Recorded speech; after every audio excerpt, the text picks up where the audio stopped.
తిరుపతి నగరపాలక సంస్థ చివరి 5వ బడ్జెట్ సమావేశాలను నగరపాలక సంస్థ మేయర్ డాక్టర్ శిరీష అధ్యక్షతన కౌన్సిల్ సమావేశం ఎస్వీయూడ్ సెనేట్ హాల్లో ప్రారంభమయ్యాయి.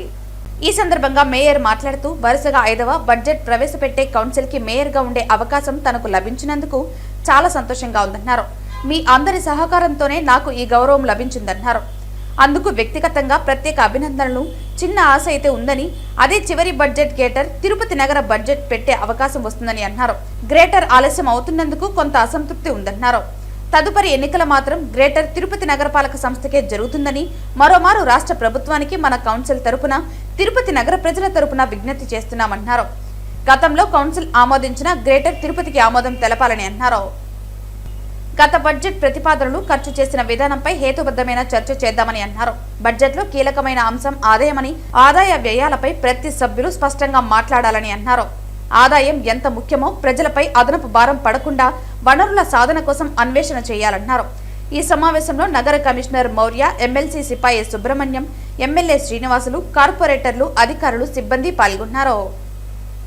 తిరుపతి నగరపాలిక కార్పొరేషన్ ఆఖరి కౌన్సిల్ సర్వసభ్య సమావేశం జరుపుకోవడం జరుగుతోంది. అందులో భాగంగానే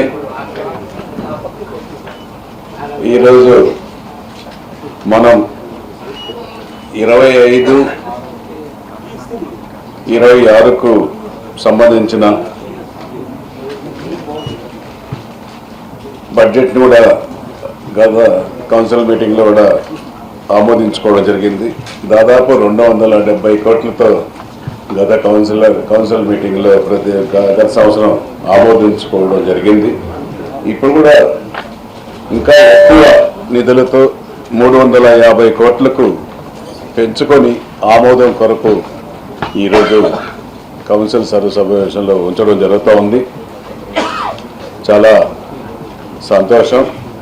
దాదాపు 70 కోట్లు అధికంగా ఈ సంవత్సరం బడ్జెట్ను కూడా పెంచుకోవడం చాలా అభినందిస్తున్నాను మనస్ఫూర్తిగా. నగర అభివృద్ధిని ఇకపై పరుగులు పట్టించే విధంగా కలిసికట్టుగా చేయాల్సిన అవసరం తిరుపతి ప్రజానీకానికి ఎంతైనా అవసరం ఉంది. గత ప్రభుత్వ పాలనలో దాదాపు 120 కోట్లు వర్కులు చేసి వాటికి పేమెంట్లు కూడా చెల్లించకపోతే ఈ 1.5 సంవత్సర కాలంలో 120 కోట్లు కూడా విడతల వారీగా కూడా గత ప్రభుత్వంలో చేసిన పనులకు ఈ ఎన్డీఏ కూటమి ప్రభుత్వం వచ్చినాక 120 కోట్లు కూడా ఇవ్వడం కూడా జరిగింది.